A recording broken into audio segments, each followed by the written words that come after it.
Of course, my dog decides he wants to join us. I think we're live now, Angie. We're live. Let's see. Let's double check, and we are. Okay. So, happy Friday, everyone. We're at our first Facebook Live. That's not an event today. My name is Angie, and I'm the social media manager with BBB serving Greater Maryland. And today I'm here with Samantha, who is our operations manager. Hello. Samantha manages the team. Hi. Samantha manages the team that handles complaints, customer reviews, scams, and investigations. Today, we will be discussing the BBB Scam Tracker, which is designed as a crowdsourcing tool to track consumer reports around scams and other illegal and fraudulent schemes. Samantha will show you where to find this tool on our website and how it works. Take it away, Samantha. All right, well, thank you, Angie. Let me share my screen here so we can show Scam Tracker while we talk. So give me one moment. Share. All right, is my screen shared? It is. Excellent. So like Angie said, BBB Scam Tracker is an online tool that you can use to check out scams that are affecting your area, and you can report the scams you encounter. And like she said, it's sort of this crowdsourcing tool, right? So like you can see here, there's sort of a heat map of everything going on. The easiest way to find BBB Scam Tracker is to just Google. You can Google BBB Scam Tracker and it will be one of the first hits in Google, but you can also go to our website, bbb.org, and right at the top, you can click on Scam Tracker and it'll bring you right here.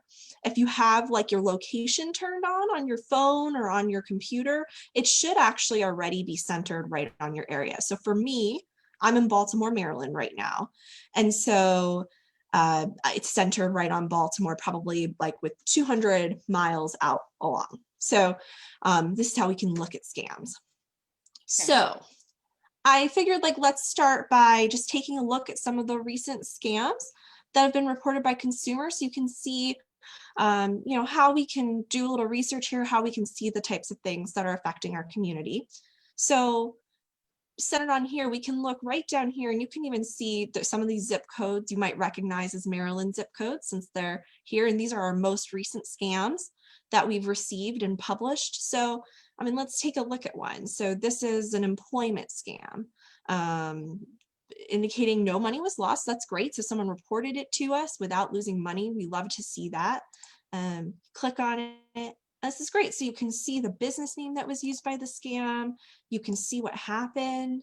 They were contacted by a phone number they got to seek employment. It had nothing to do with what they found when they Googled it. So, you see the scam here. We can look at a couple others. Let's see, this advance fee loan. So advance fee loans are not legal in the state of Maryland. That is to say, owing a fee to acquire a loan. Here you can see this individual lost, and this was in a local zip code 21222. They lost over $1,400. They applied for a loan online, needed to do verification, didn't receive the loan. Turned out the checks were reported fictitious. So, this is just an example. You can see where they're posted here. I think also like I also want to show, so you can search like keywords too, like, so you may have heard, there's a lot of puppy scams out there, right? So people, right, they post puppies online. They're super cute, all these cute websites, and so many of them are scams. So you can search puppy. So let's search. All right, this is the whole United States here. Let's maybe scroll in a little closer. Maybe. Yeah. All right. And what do the different colors mean again? It's like the concentration of how many there are, right? Okay. So like the more there are, like the darker color it is. It's, like you would see, I feel like heat maps that are used for all sorts of other things where like this is the most of the activity that's happening for this type of scam. And so that's cool because you can search by a keyword, but you can search by different scam types. So if there's like a Okay. specific scam type, and I'll show COVID-19 in a sec too. That's interesting because scammers have really taken advantage of the COVID-19 pandemic to take advantage of consumers. So, but Especially with here in fostering Maryland, pets. sorry, Angie, what was your question? Yeah, I said especially with, people wanting to foster puppies and having, a pet around during the pandemic. I Oh, I definitely. know. It's awful. So, Yeah. so we, so anyway, so puppies, but you can see like, here, let's see, puppy scammer wanted payment before providing photos of patents and health documentation. So, so you can see that this is widespread. You can see how recent, this is just the word puppy, like in this area, so many since just November 8th. So, it sort of gives you some real-time information about what's going on in the world of scams. Why don't we take a look actually at COVID-19? Let's see what we've got here. And again, let's just scroll in on our local area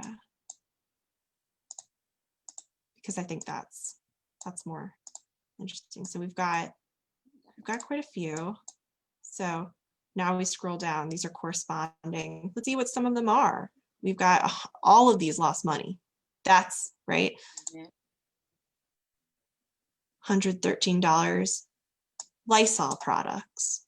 Oh no. Lysol. Do you have Oh, any this is suggestions or tips when it comes to COVID scams? Yeah, absolutely. I mean, I would say for COVID scams, first of all, if something seems too good to be true as far as a price, it probably is.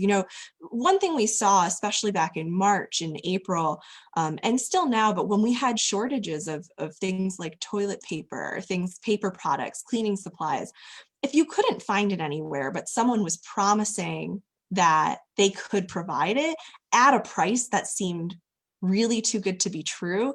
I mean, Yeah. it just probably is. It's the most basic advice that we can provide, but when it seems implausible or difficult to find, it seemed like it was so easy. I think that's when we really see that it often is a big red flag. Yeah. But yeah, so I mean, so that's kind of like the searching part of it. I mean, it's cool to be able to search for the things that are affecting your area, kind of like see what other people are experiencing. Maybe you saw something out there and you think like, is this real? Like, did other people, like this gives you an opportunity to kind of maybe like search the phone number you saw, because you can also search that in the keyword. Like if someone called you from a weird phone number, someone emailed you from a weird email address, just because it's not here doesn't mean it's not a scam. It still could be a scam even if it's not here, but you might see that someone somewhere in the country, maybe not even here, was affected by the same thing. Or maybe the online website that you saw that looks that, this product you've wanted forever. Maybe it's a pair of shoes, maybe it's a cool bag and you've wanted it forever and you saw it at an unreal price, but maybe you type it into this keyword search here and you find that lots of people have tried to buy something from that website and it turns out it's not legitimate. So that's sort of like why it's neat to be able to search here. I think I also kind of want to show how you report the scam, unless you have any other questions about this, Angie. No, I'm just like, and wow, right now I had no idea we can search phone numbers. There's definitely a lot of Oh callers yeah. and scam calling, so that's huge, and email addresses. Yeah, I yeah. had no idea. Any information basically that shows up in what an individual reports to us is something, as long as it's public information, it's not like something that had to be redacted for privacy reasons, it's something that you can search in Scam Tracker. So now, how do we get all these reports? Well, people go to our website and report them. We've gotten locally more scam reports than we've ever received in our service area since the COVID-19 pandemic. I can't say whether that's a causation, but that we definitely have observed a higher number of reports of scams. And so to report a scam, you just click on this button here. So let's see, let it load. Is it showing up for you? I just want to make sure.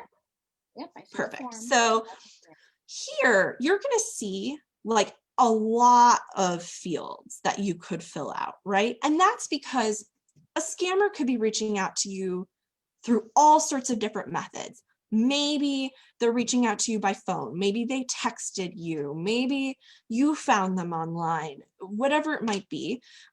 They might have a business name. Maybe they didn't. Maybe it was just an individual. They might have provided you with an address of where they're located. Most likely they're not located there, but there may be some information that is available that you have from that interaction with the scammer. And so if you have it, this is an opportunity to put that information into the report. But by no means, if there's something that you don't have, right, like they didn't have a website, or there was no phone number, or no name they used, that's okay. I mean, just put in the information you have, right? And that's going to differ based on any scam. So the name, the address, where they maybe they indicated a postal code where they are, the state that they're located in. Maybe they provided a phone number. Maybe they provided a website. Now, they may have used different means to contact you. So they could have been email. Sometimes you may be scammed in person. It's possible. Internet messaging. We see a lot of scams on social media, right? So you got to be really careful when you're on social media. If you get messages from someone, you want to verify that that's actually your friend and not someone spoofing your friend. Or if you see an ad on social media, you want to verify that it took you to the actual company and not maybe a scam, or that a scammer isn't using social media to try to get you to purchase something from them, especially online. Online purchase scams has been our #1 scam so far in 2020. So, and you can imagine, I mean, we're all online right now. So, For sure. All of our scam alerts have been about online. We saw recently lots of scams by text message. You may have heard about like the USPS sort of notifications, or like the delivery notifications. Those were scams, right? Where scammers, it was like a phishing scam, but it was sent by text message. So we saw a big uptick in that this year. So this is really helpful for us to kind of understand like the ways that scammers are reaching out to people right now. Because when you look at like phishing, right? Phishing is something that we are all familiar with. Phishing, and most people think about phishing as like the email phishing type things that they get, where they're trying to get information from you, but also like the phone phishing, right? Where maybe they're trying to get information from you. But this year, so far locally, the majority of reports have been about text message phishing. And that differs from prior years, where we saw that was primarily happening over the phone that we were seeing reported. So telling us how someone reached out to you is really critical for us understanding the ways that scammers are operating, and that helps us issue more meaningful alerts to the public. And just mentioning that, so now you have the chance to share your whole story of your scam that you saw, and scrolling down, sharing some information about you, so we can understand who also, scammers are targeting, because they do target communities, they do target individuals, they target, based on what they're trying to do. And so this is really helpful. And then also we have a little box that indicates whether or not you're willing to speak with the news media. That if you are, you are a scam hero, it's excellent. It's so critical in us getting the message out about the things affecting our community to,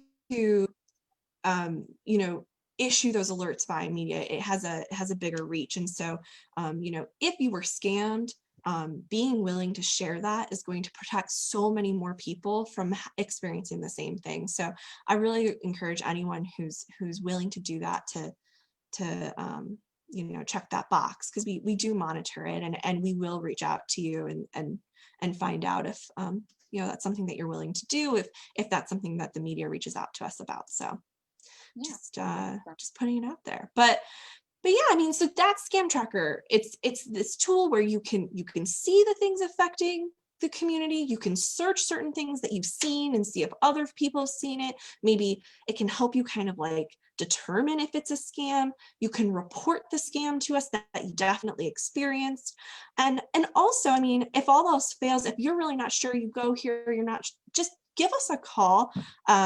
Maybe you can put it in the comments of the live chat afterward of like our phone number, but we also are happy to take your email or your call if you maybe have encountered something and like don't want to get scammed. So you can report it here, but you can also reach out to us. So we're happy to always do that and people kind of work through that and see if we can determine if it's a legitimate offer or not. Yeah, definitely. And you can go to bbb.org/scam tracker. Exactly, bbb.org/scam tracker. And I'll just show you real quick how easy it is to Google. BBB Scam Tracker. BBB Scam Tracker. Here we are. And then you're on it and you click. Yeah. And it's Scam Tracker. So it's really easy to Google. That's probably easier than remembering remembering that. So thank you so much. Yeah. So I just had a couple questions with everything. Sure. A lot of information. It's definitely easy to use. I learned a lot. Now that you can that's the goal. Yeah, for sure. So what is the process once a scam is reported and submitted? What happens? So that's a really good question. When we receive a scam report, it does go to one of my team members who will review the report. She takes a look at it and she double checks it to see like maybe it is a legitimate business. Like if it is a legitimate business, we'll actually reach out to you and give you instructions for filing a complaint to try to get a resolution, for instance. If it's not a legitimate business, she'll go ahead, review it, and then publish that scam so that it's on here. But it also helps trigger for us a further deep dive into that particular scam, especially if we've seen multiple indications of that report, right? If multiple individuals have reported the same thing, we're definitely going to take a deeper dive into it. So it really helps us in determining, what we look into further so that then we can work to report those things to the public, right? And so it is our process as far as, digging in and seeing what we can find. And then once it's reported, and what we report also to, government agencies and to the media. Okay. So. Okay, cool. I was wondering, is there any resolution that we can come to when people do like report scams, or is it just reporting, or depends on the situation? Yeah, so I mean, I think it's important to sort of distinguish between filing a complaint with BBB and reporting a scam. So reporting a scam, that's going to be when this is not a legitimate business, right?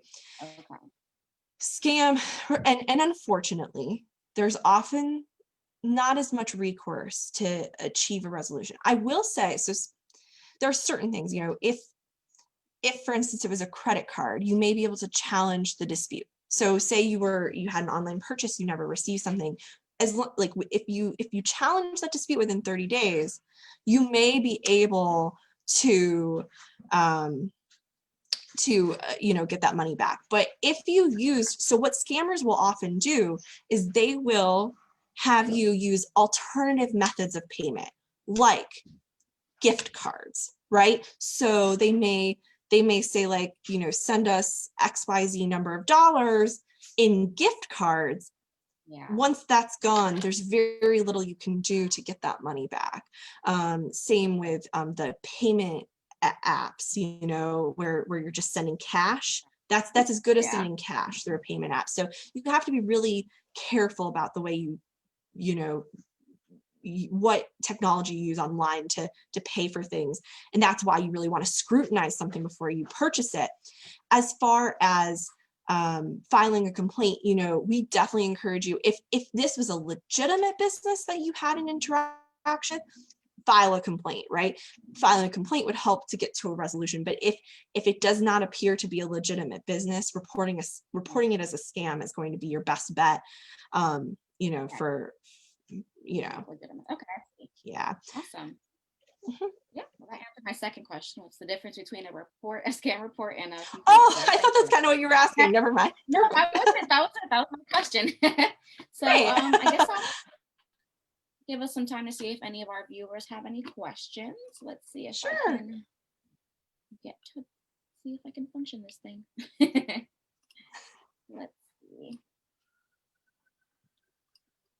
Just give me 1 second. So I don't think we have any questions as of right now, which is fine. If anybody does have any questions later, you can always just comment on this video, or reach out to us. I'll provide, like Samantha mentioned, our phone number to contact us. So be sure to like and share this video. Yeah, and we'll be back with another Facebook Live with more BBB tips. That's it. Thanks so much. Thank you. I learned so much. So have a great weekend. Happy Friday, everybody. Yeah, see you next time. Bye. Bye.